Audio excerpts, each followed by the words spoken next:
Hey everyone! First of all, sorry for the lateness of this video. Welcome back to my ongoing WWDC series. This in-depth review of WWDC is likely the last video in this series.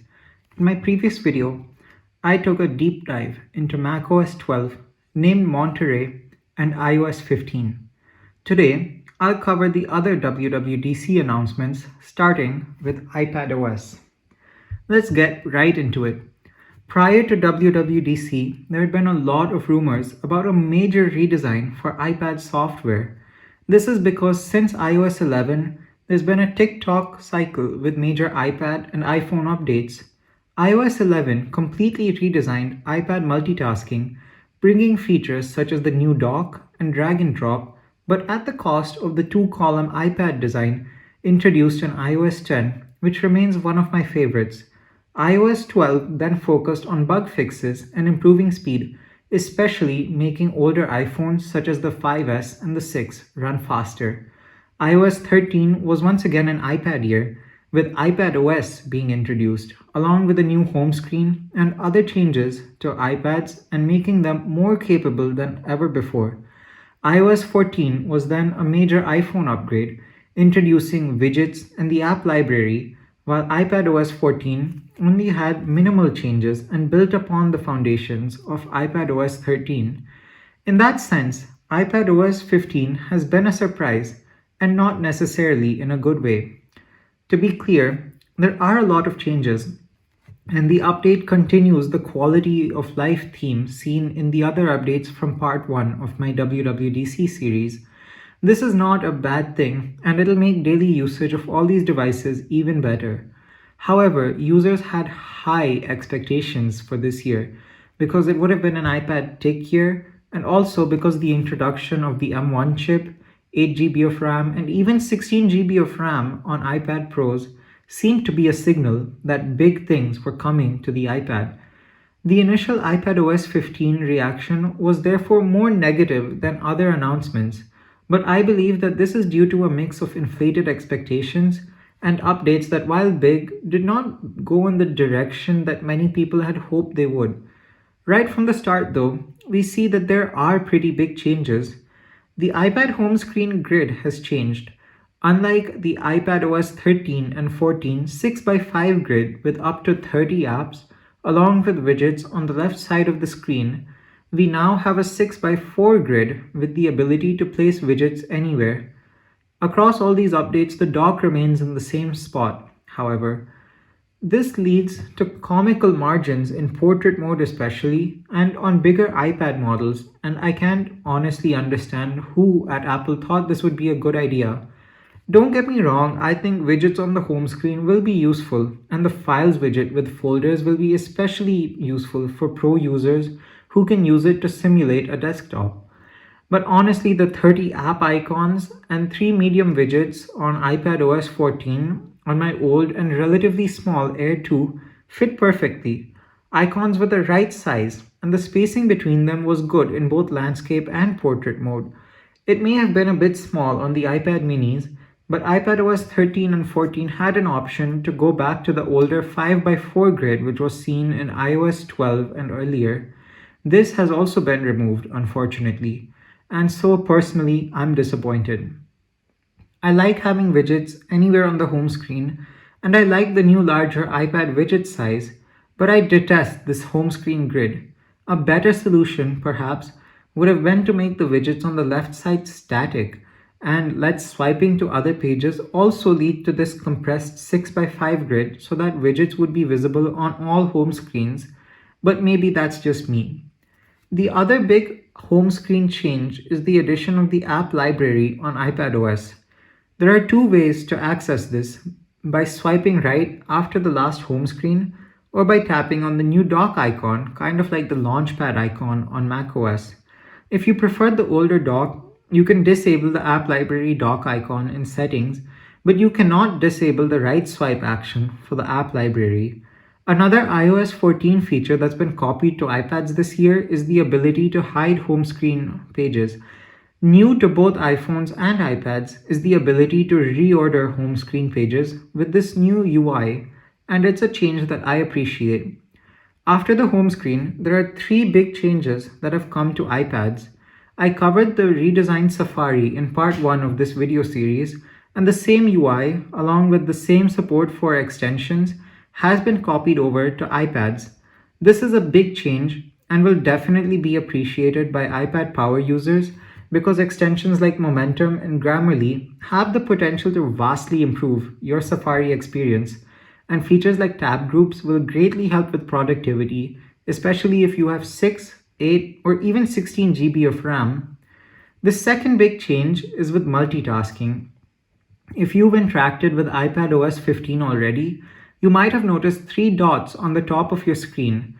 This is a UI change that makes multitasking simpler and more visible to casual users or those who might not have known about it before. Tapping on these three dots will let you choose a site to move the current app to and slide it to one side of the screen. Behind the app, your home screen appears once again, and from here you can pick a second app, including from the app library if needed. This second app will fill up the other side of your iPad screen, and you will now have two apps open in a 50-50 split view. There's also a new API that developers can use to have a third window pop up in the center of your screen when you need to view bigger content or focus on one specific thing without leaving your split view window. Apple's Notes app and Mail app already have support for this. I can imagine this feature being really useful on smaller iPads, but I'm not sure if 12.9-inch iPad users will really be able to make use of this. There's another multitasking option to effectively minimize app windows into a shelf, something that Federico Vitici has famously been asking for. It's a genuinely useful feature and will definitely help with multi-window multitasking, which previously hasn't been all that effective on iPads. Another multitasking update can be seen in the traditional multitasking view, where you can now create split views by dragging and dropping apps on top of each other. Once again, this makes iPad multitasking more accessible to users who may not have known about it earlier. Building on this, there's a new set of universal or global keyboard shortcuts that utilize the globe key seen on all Apple iPad keyboards and most keyboards from Apple partners like Logitech.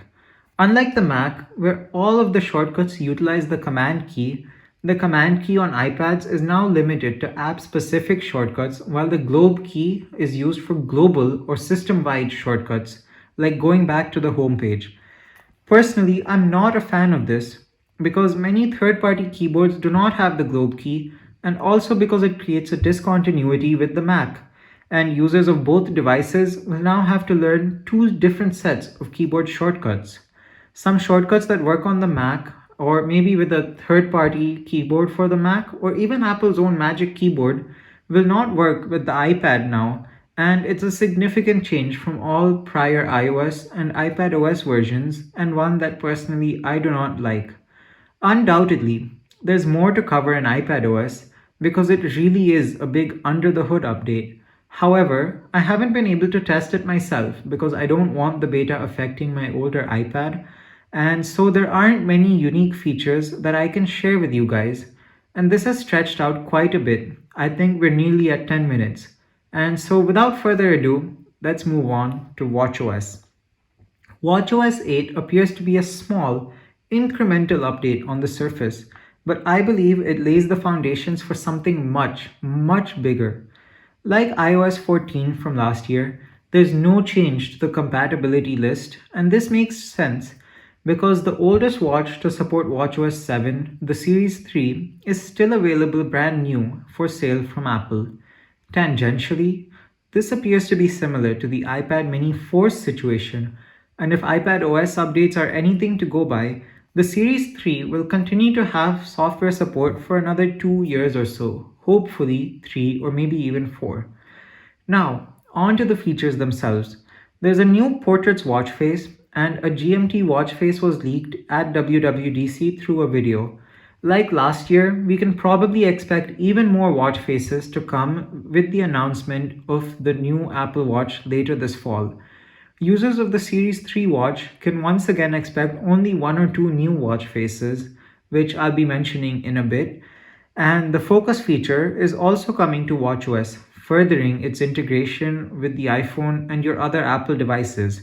However, I'm not sure if focus modes on your watch will have to be the same as the focus mode on your iPhone, or if they can be set up separately, like you can already do with Do Not Disturb at the moment. The Breathe app has been renamed to Mindfulness, and it includes a new animation along with the new mindfulness watch face, which I had just been talking about. And this is separate from the existing Breathe watch face that all watches already have. There are two new workout types. Next Hour Precipitation is available in the Weather app, and the Music app has received a redesign. Additionally, the Find My app has now been split into three different apps, similar to the clock. And speaking of clocks, you can set multiple timers through the Timer app or through Siri now, similar to the HomePod. Additionally, if you're setting up a timer through Siri, you can give each timer a separate name.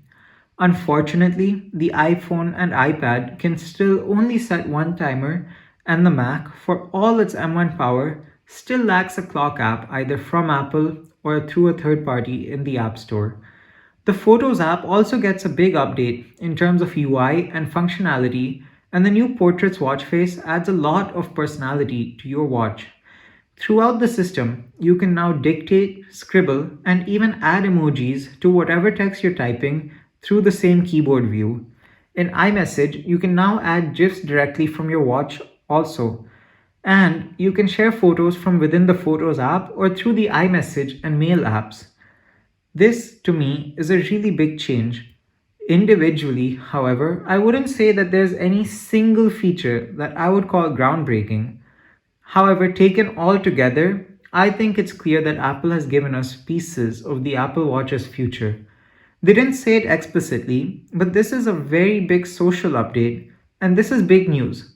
When the Apple Watch was originally released all the way back in 2015, Apple tried to position it as a social device, where now removed features like 12 contacts appearing when you press the side button, combined with third party apps like Instagram and other features like notifications and camera control on your wrist.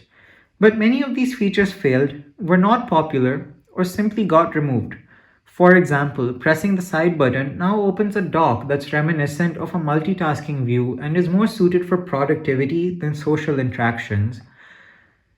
Apps like Instagram have been removed, and there are few third party apps to fill this void. But now, once again, the Apple Watch is becoming social. Photos, for example, are a big facet of our social interactions, and being able to share them on iMessage from the watch is a big thing to me. Being able to share photos over email also bodes well for the future of productivity on the watch, hinting at possible future features like attachments and a more capable share sheet across the system. I think it's a good thing that Apple is once again focusing on these social aspects of the watch and not just things like personal health. If the Apple Watch is to become truly independent, as I believe Apple's eventual goal is, and as something that I really want to see in the future, this will be a crucial bridge to cross. Before ending the video, I'd also like to talk a little bit about other tidbits from WWDC. Sorry for that jump, my camera's been having issues today. iCloud Plus also includes unlimited video storage for home video cameras, and Apple will now provide 3 weeks of unlimited iCloud storage when you get a new phone, so that you can take a backup and transfer all of your files wirelessly. This doesn't require a paid iCloud Plus subscription, and it works for all device sizes. And so this is a very nice change in my opinion. From a developer standpoint, there were quite a few other significant features announced as well. There are new APIs that allow developers to access even more features, including always-on third-party apps for the Series 5 and Series 6 Apple Watches. Swift gains concurrency support, which will help apps take advantage of the multi-core processors that have become a mainstay across Apple's lineup. On the App Store, developers will now be able to create custom pages to show different things to different users and help them tailor their app's discovery and advertising. This is a welcome development, in my opinion, for both developers and consumers. Test Flight is also coming to the Mac, allowing easier beta testing on macOS. Last, but in no way the least, there was a big announcement in the form of Xcode Cloud, a cloud version of Xcode that works through your browser. This will be a paid service and allow developers to work in cloud environments with Apple servers doing the heavy lifting of compiling and simulating devices. If the pricing is fair, I believe that this will be a very useful starting point for new developers who may not have very powerful computers or who may be limited by running simulators with lower RAM. Hopefully, this will also help people code iOS and macOS apps from Windows or Linux through their browser. And with that, we come to the end of this video and my WWDC series for this year. Thank you everyone for watching and supporting this series and supporting me throughout this entire journey as a channel. It's especially notable for me because while we were working on this series, we crossed 100 subscribers on the channel. I never thought I'd reach this number, and it's all because of you guys. So thank you everyone. If you enjoyed this video, please like and subscribe, and as always, leave your thoughts in the comments below.